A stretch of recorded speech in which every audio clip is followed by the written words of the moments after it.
Good morning. আজকে আমাদের day 2। এখন এই বেরাচ্ছি, পুরো রেডি হয়ে গেছে, দেখতেই পাচ্ছ।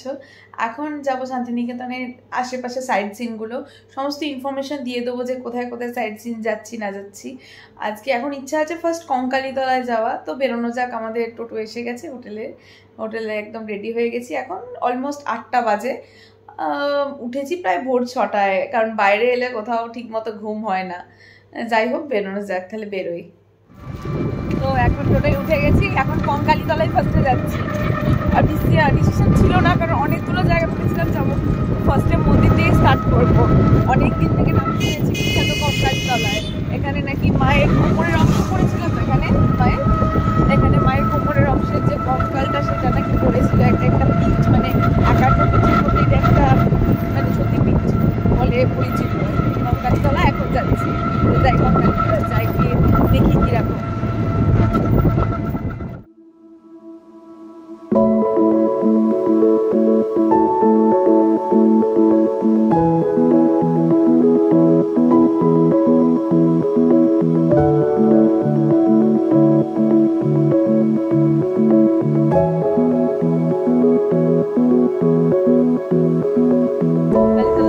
একটা জায়গায় নেমেছি, জায়গাটা অসাধারণ দেখে না নেমে থাকতে পারিনি। এইখানে পুরো ফাঁকা, চারপাশে ফ্রেশ এয়ার নিতে জন্য নেমেছি।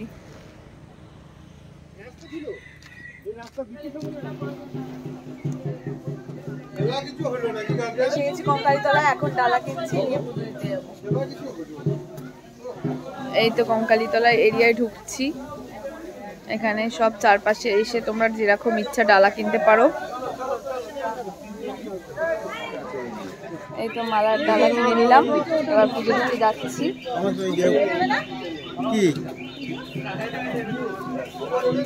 এখানে রাস্তাটা একটু ঢেউ কালানো ছিল, একটু পড়ে যেতাম, তাই জন্য দাঁড়িয়ে গেলাম।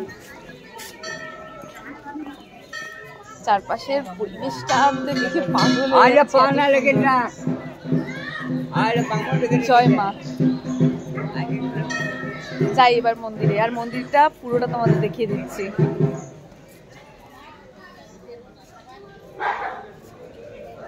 অ্যাম্বিয়েন্সটা চারপাশে খুবই সুন্দর লাগছে, পুরো ফাঁকা, সুন্দর ফাঁকার মধ্যে মনে হচ্ছে পুজোটা দিতে পারবো। দেখি পুজোটা দিয়ে কিরকম লাগে, পুজোটা দিয়ে ভিড় না ফাঁকার মধ্যে দিতে পারি, দেখি।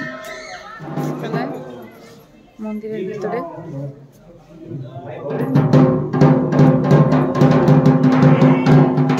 এই তো সেই কঙ্কালীতলায় গাছটা, যেটা বহুদিনকার নাম করা গাছ আর কি, আমি শুনেছি অনেক হিস্ট্রি আছে এই গাছের।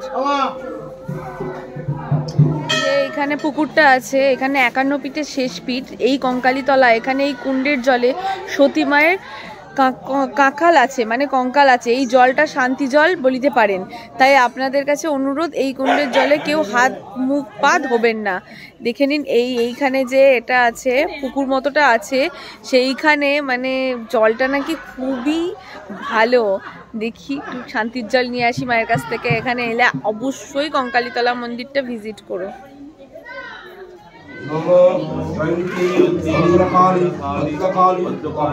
একটু ফুটেজ দেখানোর চেষ্টা করলাম।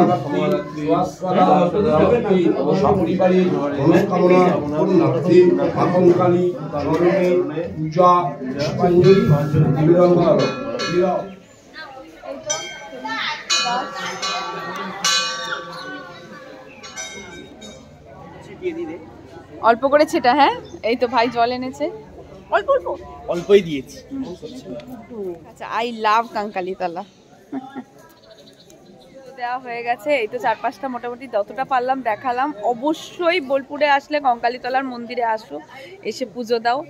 আমার তো খুবই ভালো লেগেছে অ্যাম্বিয়েন্সটা। সব থেকে বড় কথা, ফাঁকায় ফাঁকায় সুন্দরভাবে পুজো দেওয়া যায়, এটা খুব ভালো লেগেছে। যেটা আমাদের ওখানে প্রচুর ভিড়ে, কালীঘাট বলো, দক্ষিণেশ্বর বলো, মানে এত বেশি ভিড় হয়, মানে ভালো লাগে না আমার। ঠিক মানে মাই পার্সোনাল ওপিনিয়ন, ভালো লাগে না। অনেকেই পছন্দ করো, সেটা না। মানে এখানে কঙ্কালীতলার মন্দিরটা একটা আলাদা রকমের ফিল আসছে, এত ফাঁকা নির্জন, একটা আলাদা পিস আছে মনে হচ্ছে আমার। যাই হোক, পুজো দেওয়া হয়ে গেছে, তো এবার কঙ্কালীতলা থেকে বেরোচ্ছি। বেরিয়ে দেখি কোথায় যাই। চলো কঙ্কালীতলা থেকে বেরিয়ে যাই। দেখো এখানে এসেও কেনাকাটা শুরু হয়ে গেছে, একদম ভাই দর করছে, সবকিছু কিনবে। দেখি কি কিনি। এখানেও পাওয়া যাচ্ছে, এখানে এলেও তোমরা কিনতে পারো গিফটস বা নিজেদের বাড়ির জন্য। কালীতলা মন্দির থেকে বেরিয়ে এখানে একজনের দোকানে এসেছি লুচি খাবো বলে। লুচি খাই, ব্রেকফাস্ট করি। এনার লুচি নাকি খুব বিখ্যাত, সবাই খায় বলে। এই তো খেয়ে নিলাম, খেয়ে বেরোলাম। ও প্যাকেট ফেলে রেখে চলে গেছিল, যা টুকটাক কিনলাম প্যাকেটটা ভুলে গেছিল। হারি বলে কাঁচা খাবি, এই খাবি, আমাকে সবসময় বলে এই খা ওই খা। যাই হোক, আর সব কিছু কিনেছি প্যাকিং করে, এখন যাচ্ছি কঙ্কালীতলা থেকে নেক্সট স্পটে। তো নেক্সট স্পটে যাই। এখানে একটা ধান ক্ষেতের সামনে নেমেছি। এখানে বলছে ফটো টটো তোলে সবাই, আমি ফটো তুলতে একটু ঢুকেছি, কারণ ধান খেতে আমার ভয় লাগে, তাই জন্য পুরোটা ঢুকিনি। এত সুন্দর মনোরম দৃশ্য, মানে মুগ্ধ করে দিচ্ছে। শহরে গেলে তো পাওয়া যায় না এগুলো, এগুলো এই গ্রামেই একটা মুগ্ধ মনে হচ্ছে। এখন কিছুদিনের জন্য শহরের কোলাহল থেকে এইখানেই থাকি, মানে শহরের কোলাহলে একটানা থাকতে থাকতে যেন বিরক্ত লেগে গেছে। মনে হচ্ছে শান্তিনিকেতনে এসেই এখন শান্তির খোঁজে চলে এসেছি। সত্যি মানে কথাটা কোথাও ঠিক, কোথাও গিয়ে ঠিক শান্তির খোঁজে শান্তিনিকেতন সবাই বলে, মানে আমার তো মনে হচ্ছে কথাটা ঠিক। এত শান্ত পরিবেশ, এত স্নিগ্ধ চারপাশে। যাই হোক, নেমেছি এবার বিশ্বভারতী যাই। বিশ্বভারতী যাওয়ার আগে নেমেছিলাম এই জায়গাটা, নামতে পারো। শিশু তুলে নিয়েছি, নিয়ে যাবো এটা বাড়িতে, শান্তিনিকেতনের স্মৃতি বলে। এখন যাই এবার বিশ্বভারতীর দিকে। ও ভেতরটা বেশ সাজানো।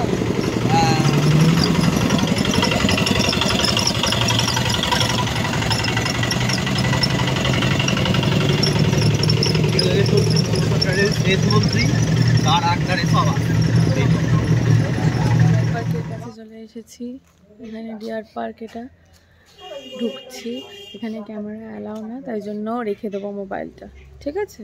এই যে দেখে এলাম, এখানটায় দেখে আসলাম, ভেতরে কয়েকটা হরিণ দেখলাম, এ করলাম। যাই হোক, মোটামুটি লেগেছে, খুব একটা ভালো লাগেনি। একটু টাইম নিয়ে দেখতে হতো, কারণ আমাদের কাছে টাইম খুব কম আছে। বিশ্বভারতীর মাঝে যেহেতু দাঁড়িয়েছিলাম, বলেছিলাম বিশ্বভারতী যাচ্ছি বলে ডিয়ার পার্ক চলে এসেছিলাম। যাই হোক, তোমাদের এখানে প্রবেশ মূল্য 100 টাকা, ঢুকতেই পারো, ভালো লাগবে। কৃষি অর্থনীতি গবেষণা কেন্দ্র, এখানে যেটা যিনি অমর্ত্য সেন তিনি পড়াশোনা করেছিলেন শান্তিনিকেতনে। এসে গেছি একজন ফেমাস একজনের বাড়ির কাছে। শান্তিনিকেতনে ফেমাস বললে যাদের দুজনের কথা মনে পড়ে আমাদের মাথায়, সেটার একজন হচ্ছে রবীন্দ্রনাথ ঠাকুর, আর একজন হচ্ছে অমর্ত্য সেন। এই অমর্ত্য সেনের বাড়ির কাছে এখন চলে এসেছি, দেখিয়ে দিচ্ছি কিরকম বাড়িটা। আচ্ছা, অমর্ত্য সেনের বাড়ি। এই তো এখানে নেম প্লেট লেখাও আছে এটি সেন। এই তো অমর্ত্য সেনের বাড়ি। অসাধারণ সুন্দর প্রকৃতি, যতটা পারছি দেখিয়ে দিচ্ছি।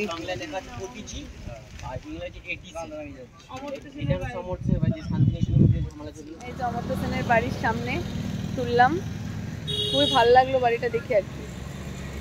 যাই হোক, এবার দেখি নেক্সট ডেস্টিনেশনে যাই। এবার বিশ্বভারতীতে আর যাওয়া হচ্ছে না, মাঝখানে মাঝখানে সব স্পটে নেমে আর কি সব কিছু দেখা হচ্ছে। সঙ্গীত ভবনের কাছ দিয়ে যাচ্ছি এখন। আসলে এখানে পরপরই কিছু না কিছু ভবন হচ্ছে, কখনো সঙ্গীত ভবন, কখনো কলা ভবন। প্রত্যেকটা এই এরিয়াতে ঢুকলে পরপর তোমরা দেখতে পাবে। কলা ভবন। এখানে এটা হচ্ছে মালঞ্চ বাড়ি, যে বাড়িটা হলুদ রঙের বাড়িটা দেখতে পাচ্ছেন, এই বাড়িটার নাম হচ্ছে মালঞ্চ। এখানে রবীন্দ্রনাথ ঠাকুরের ছোট মেয়ে থাকতেন। এই তো মালঞ্চটা আমি দেখিয়ে দিই ওদেরকে। এই তো মালঞ্চ, ইয়েলো কালারের যে বাড়িটা দেখা যাচ্ছে, হয়তো পরিষ্কার বোঝা যাচ্ছে না এই এরিয়ার মধ্যে, সেটা মালঞ্চ ভবন। এখানে মেয়ে থাকতেন রবীন্দ্রনাথ ঠাকুরের ছোট মেয়ে থাকতেন। এবার এখানে যে জায়গাগুলো আপনার কলা ভবন, সঙ্গীত ভবন, পদ্মভবন বলে লেখা আছে, এর কারণ হচ্ছে রাজামশাই ভুবনমোহন সিং এই জায়গাগুলো 1 টাকার বিনিময়ে রাজামশাই দেবেন্দ্রনাথ ঠাকুরকে 1 টাকার বিনিময়ে দান করেছিলেন। ও, 1 টাকার বিনিময়ে দিয়ে দিয়েছিলেন। আচ্ছা আচ্ছা, দান করেছিলেন। তার জন্য জায়গাগুলো ভুবনমোহন সিং এর স্মৃতি উদ্দেশ্যে সমস্ত জায়গাগুলোর নাম দিয়ে যে একটা করে ভবন, সঙ্গীত ভবন, কলা ভবন, পদ্ম ভবন, সমস্ত জায়গাগুলো ভবন বলে লেখা আছে দেখবেন। ওই রাজামশাই দান করেছিলেন বলে। বুঝতে পেরেছি বুঝতে পেরেছি। এই জায়গাগুলো তো প্রচুর হিস্টোরিক্যাল ব্যাকগ্রাউন্ডে প্রচুর কাহিনী আছে, একটা শুনলেন, এবার সাথে থাকুন আরো শুনতে পাবেন। দেখাচ্ছি আমি তোমাদেরকে। এই মূর্তিটা দেখলে, কোথায় তোমরা দেখেছো একটু মনে করো। এই মূর্তিটা এনারা বললেন যে এখানে সহজপাঠ বইতে নাকি দেখা গেছে, দেখাচ্ছি আমি। এই মূর্তিটি সহজপাঠ বইয়ে আঁকাতে আছে।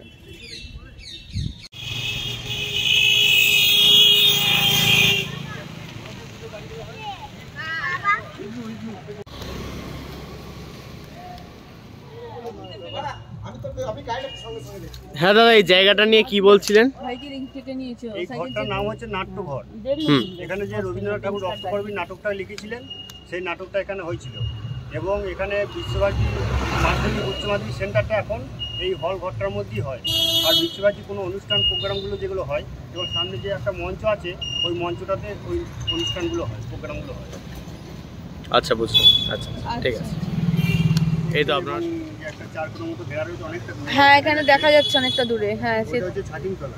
আচ্ছা এটা ছাতিমতলা। ছাতিমতলায় বসেছিলেন এবং খুব শান্তি আনন্দ পেয়েছিলেন। ঠিক আছে, ওখানে বসে গান কবিতা যেগুলো লিখতেন রবীন্দ্রনাথ ঠাকুর, তার জন্য একটা শ্বেত পাথর বেশি হয়েছে, ওখানটায় বসে থাকতেন। রবীন্দ্রনাথ ঠাকুর এখানে বসতেন, এই ছাতিমতলায় এসে গান বাজনা সব অনুষ্ঠান করতেন, রিহার্সাল করতেন। হ্যাঁ বুঝতে পেরেছি, এটা ছাতিমতলা। খুব সুন্দর লাগলো দেখে জায়গাটা।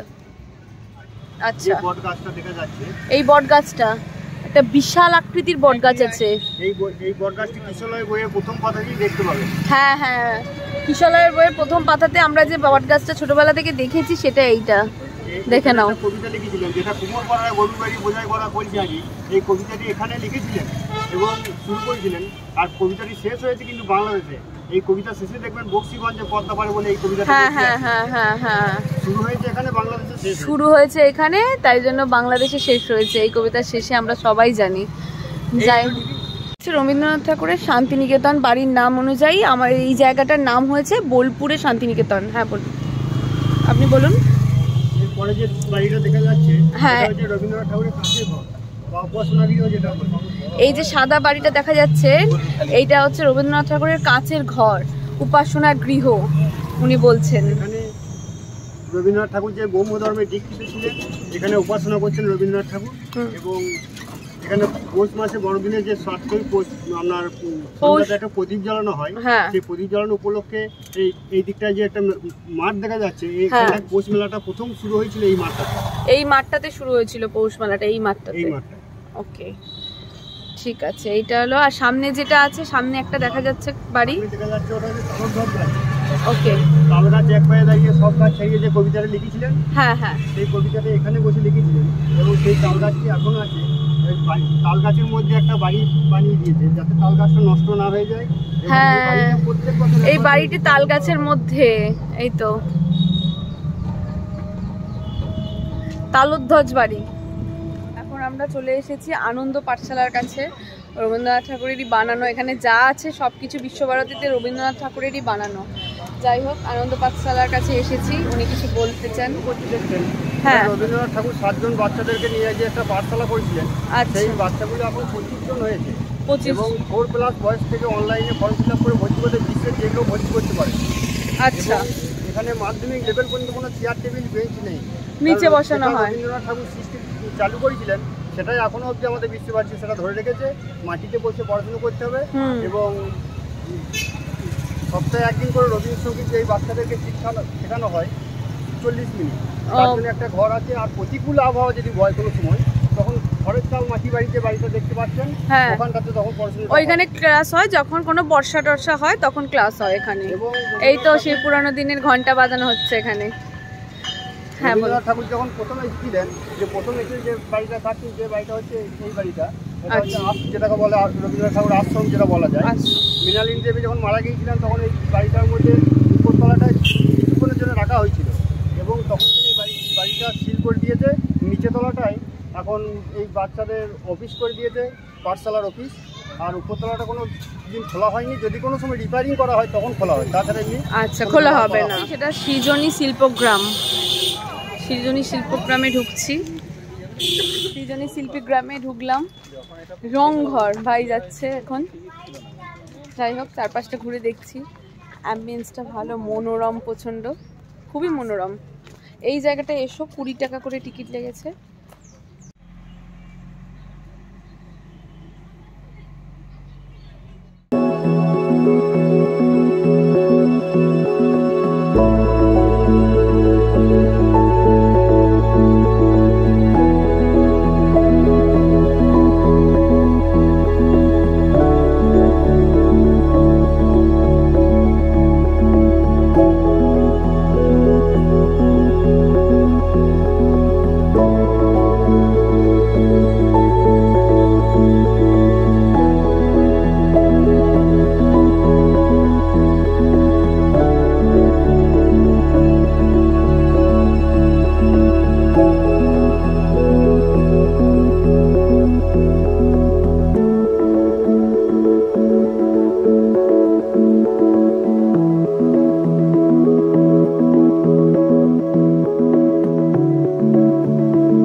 সুরুল গ্রামের প্রাকৃতিক সৌন্দর্য দেখে আমি প্রায় মুগ্ধ। এখানে আছে একটা বড় বুদ্ধ, সব রকম কলা ভবন আছে সুরুল গ্রামে।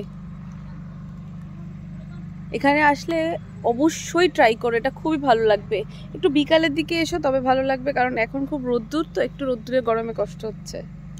মাথায় ভাই জোর করে জবা ফুল গুঁজে দিয়েছে, আমি যেই ফুল গুঁজেছি। মা কি করেছে? ও কালী পুজো হবে বলছি।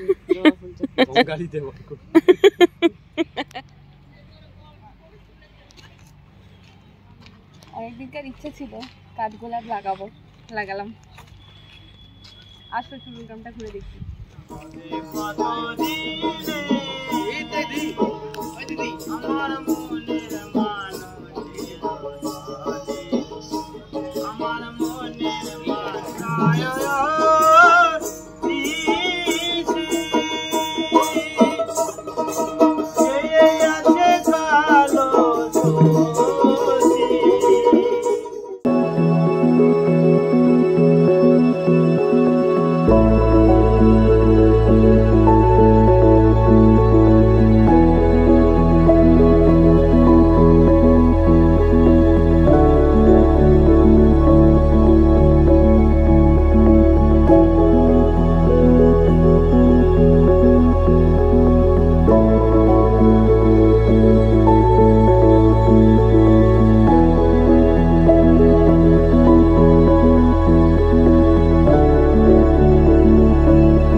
এই জায়গাটা হচ্ছে পালকিতে বউ চলে যায় থিম।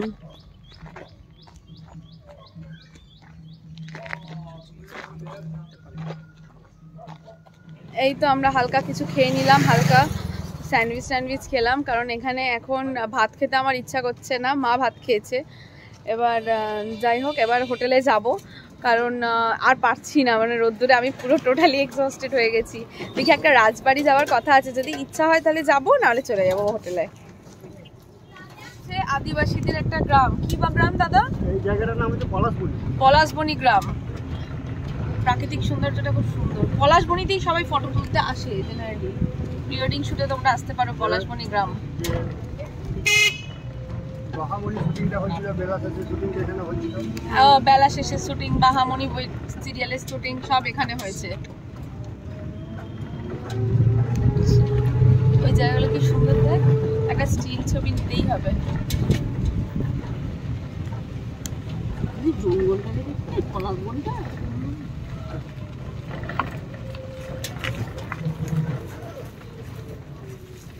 শালবনি বন, খুবই সুন্দর প্রাকৃতিক সৌন্দর্য, এখানে আসতেই পারো। একটা কথা মনে পড়ছে, আমাদের ওখানকার দুর্গাপুজোর প্যান্ডেল গুলো করে না এরকম, আদিবাসীদের গ্রাম থিম, এই সবগুলো, এগুলো মনে হচ্ছে আমি প্যান্ডেল দেখছি, এগুলো প্যান্ডেল না, অরিজিনাল। এটা আসতে পারো শালবনি, শালবনির খুব কাছে আর কি, এটা আদিবাসীদের গ্রাম।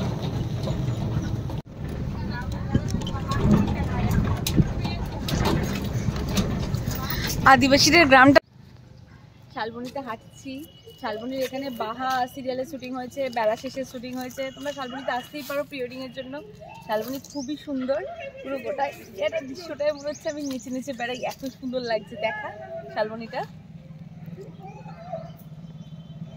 দেখে নাও তোমরা শালবনিটা। এখানে ভাই দই খাবে, এখন দইয়ের আবদার, ভাইয়ের দইয়ের ক্রেভিং হয়েছে, এখন দই খাচ্ছে। শালবনিতে বলে দই খাবো। টক মিষ্টি আছে, রাবড়িটা হবে একবারে মিষ্টি। আচ্ছা, হ্যাঁ, না ঘরে পাতা দই আমার। শালবনি ছেড়ে বেরিয়ে যাচ্ছি, এখন আমরা হোটেলের দিকে যাচ্ছি। ছেড়ে বেরিয়ে যাচ্ছি এবছরের মতো, টাটা সোনাঝুরি। এখন ভাই ললিপপ অর্ডার দিয়েছিল বিকেল হতে না হতেই, এখন ললিপপ খাচ্ছি। হোটেলে এসে ঘুমিয়ে পড়েছিলাম মাঝখানে। ললিপপগুলো খুবই সুন্দর এসেছে, দেখি খাই ললিপপগুলো।